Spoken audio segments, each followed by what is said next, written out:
got so much motherfucking design on right now. Bring it down, bring it down, make it come, bring it down, hold fast, I'm down with it. Bitches on my line, and you know. Halo semuanya. Di sini saya akan menjelaskan tentang tumbuhan dan lingkungannya. Yang pertama itu ada tumbuhan. Tumbuhan merupakan salah satu makhluk hidup yang terdapat di alam semesta. Selain itu, tumbuhan adalah makhluk hidup yang memiliki daun, batang, dan akar, sehingga mampu menghasilkan makanan sendiri. Lalu, ada juga bagian tubuh tumbuhan. Yang pertama ada daun, bunga, buah, batang, dan juga akar. Akar berfungsi sebagai menyerap air dan nutrisi dari dalam tanah, juga untuk menopang tumbuhan.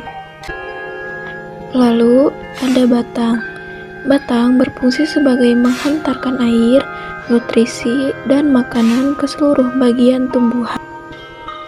Selanjutnya ada daun.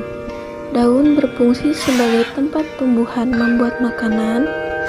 Makanan ini dibutuhkan agar tanaman bisa tumbuh. Lalu ada bunga. Bunga berfungsi sebagai tempat perkembangbiakan tumbuhan. Bunga yang sudah berkembang biak akan menjadi biji. Nah, biji inilah yang nantinya bisa ditanam kembali. Nah, yang terakhir itu ada buah. Buah ini berfungsi sebagai tempat penyimpanan cadangan makanan dan melindungi biji di dalamnya. Selanjutnya, kita akan membahas seputar lingkungan.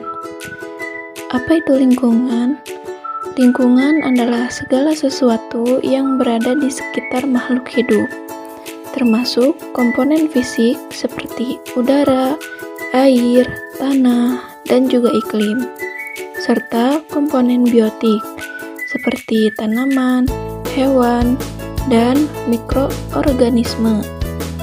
Lingkungan juga mencangkup ekosistem tempat berbagai makhluk hidup saling berinteraksi satu sama lain dan dengan komponen-komponen fisik tersebut. Nah, merawat lingkungan juga penting loh teman-teman. Karena apa? Limbah yang dibuang sembarangan bisa menciptakan racun dan tempat berkembang biak bagi kuman-kuman. Selanjutnya, peran keanekaragaman hayati untuk lingkungan. Di kebun alam, setiap tumbuhan dan hewan memiliki peran yang tak ternilai. Mereka tidak hanya menambah keindahan, tetapi juga memainkan peran vital dalam menjaga keseimbangan ekosistem. Nah, ekologi atau komponen lingkungan. Lingkungan adalah segala sesuatu yang berada di sekitar makhluk hidup yang mempengaruhi kehidupannya, baik secara langsung maupun tidak langsung. Komponen lingkungan terbagi menjadi dua, yaitu komponen abiotik dan komponen biotik. Yang pertama, komponen abiotik yaitu komponen yang tidak hidup tetapi mempengaruhi organisme, menyediakan tempat dan kondisi yang memungkinkan kehidupan bagi organisme. Contoh, air, tanah, cahaya, suhu, kelembapan, dan angin. Yang kedua itu komponen biotik, yaitu makhluk hidup yang berinteraksi di dalam ekosistem, mempengaruhi keseimbangan rantai makanan dan proses ekologis lainnya. Contoh, tumbuhan, hewan, mikroorganisme. Selanjutnya ada organisasi kehidupan lingkungan. Yang pertama individu, dua populasi, ketiga komunitas, yang keempat ekosistem, yang kelima bioma, yang keenam biosfer. Apa itu individu? Yaitu adalah makhluk hidup tunggal atau satu. Contoh seekor kucing dan sebatang pohon. Populasi adalah kumpulan makhluk hidup sejenis. Contohnya populasi ayam, populasi kucing, populasi tikus. Komunitas adalah sekelompok populasi dari berbagai spesies yang hidup bersama di wilayah yang sama dan berinteraksi satu sama lain. Contoh sekelompok ayam dan kambing di kebun. Selanjutnya Selanjutnya ekosistem, yaitu interaksi antara makhluk hidup dengan lingkungan, antara komponen biotik dan biotik. Contoh ekosistem sungai, ekosistem sawah, ekosistem hutan, dan lain-lain yang di dalamnya terdapat interaksi antara makhluk hidup dan komponen abiotiknya. Selanjutnya ada bioma, yaitu ekosistem besar yang luas yang di dalamnya terdapat berbagai macam flora dan fauna. Sabana, padang rumput, gurun, hutan gugur, tundra, dan taiga. Yang terakhir yaitu biosfer, yaitu lapisan permukaan bumi yang mencakup atmosfer, litosfer, dan hidrosfer untuk tempat tinggal makhluk hidup. Selanjutnya ada interaksi antar komponen ekosistem. Yang pertama yaitu rantai makanan, adalah urutan perpindahan energi dan materi melalui proses makanan dan dimakan antara organisme di dalam ekosistem. Ada tingkat rantai makanan, yaitu produsen, konsumen primer, konsumen sekunder, konsumen tersier, dan pengurai.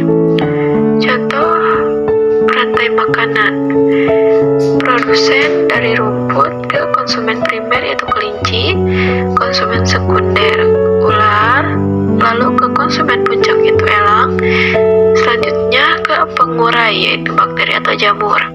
2. Jaring-jaring makanan adalah gabungan dari beberapa rantai makanan dalam satu ekosistem.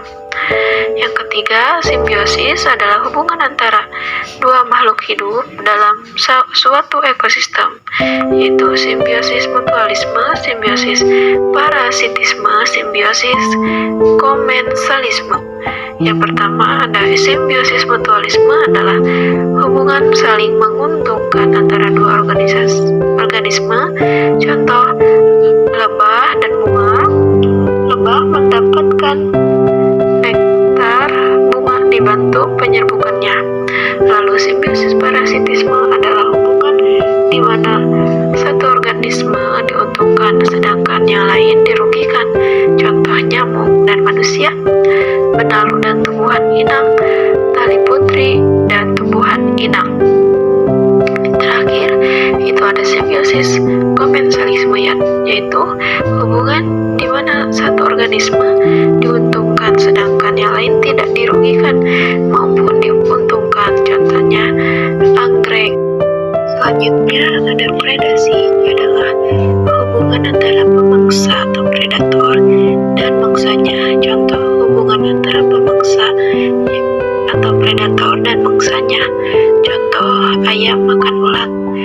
Selanjutnya kompetisi adalah persaingan antar organisme untuk mendapatkan makanan. Contoh persaingan ayam dengan burung untuk mendapatkan makanan. Selanjutnya ada daur biogeokimia, yaitu proses siklus yang mengatur perpindahan unsur kimia penting seperti karbon, nitrogen, fosfor antara komponen abiotik dan biotik dalam ekosistem. Jenis-jenis daur biogeokimia yaitu daur karbon, daur nitrogen, daur fosfor, dan daur air. Selanjutnya pengaruh interaksi makhluk hidup. Yang pertama pengaruh positif, yaitu saling memenuhi kebutuhan antara makhluk hidup untuk bertahan hidup. Dan pengaruh negatif, yang pertama menurunkan keanekaragaman hayati akibat aktivitas pertanian dan produksi pangan. Yang kedua kerusakan habitat dan ekosistem akibat alih fungsi lahan. Yang ketiga pencernaan lingkungan, yaitu udara, tanah, dan air. Yang keempat perubahan iklim ekstrim akibat pemanasan global, yaitu global warming. Selanjutnya yaitu konservasi, adalah upaya untuk melestarikan atau melindungi sumber daya alam dan lingkungan, termasuk tumbuhan, hewan, dan habitatnya. Tujuan konservasi yang pertama menjaga keseimbangan ekosistem. Setiap spesies memiliki peran penting dalam rantai makanan dan proses ekologi. Yang kedua, restorasi habitat dan reintroduksi spesies. Konservasi mencegah hilangnya spesies akibat perburuan liar, perubahan habitat, atau pencemaran. Yang terakhir, menegakkan hukum. Keanekaragaman hayati memberikan sumber daya alam seperti obat-obatan, pangan, dan bahan baku industri. Yang terakhir ada metode konservasi. Yang pertama ada konservasi in situ, reintroduksi spesies, konservasi ex situ, dan pendidikan lingkungan. Konservasi in situ yaitu melindungi spesies di habitat aslinya seperti taman nasional, cagar alam, dan hutan lindung. Reintroduksi spesies mengembalikan spesies yang hampir punah ke habitat alaminya.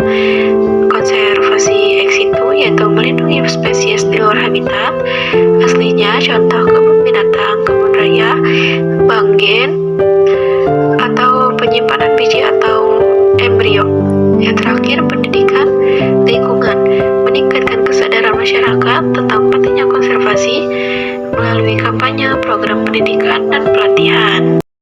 Sekian video yang dapat saya sampaikan. Kurang lebihnya mohon dimaafkan karena saya masih tahap pembelajaran. Saya Nana Agustina. Sekian, wassalamualaikum warahmatullahi wabarakatuh.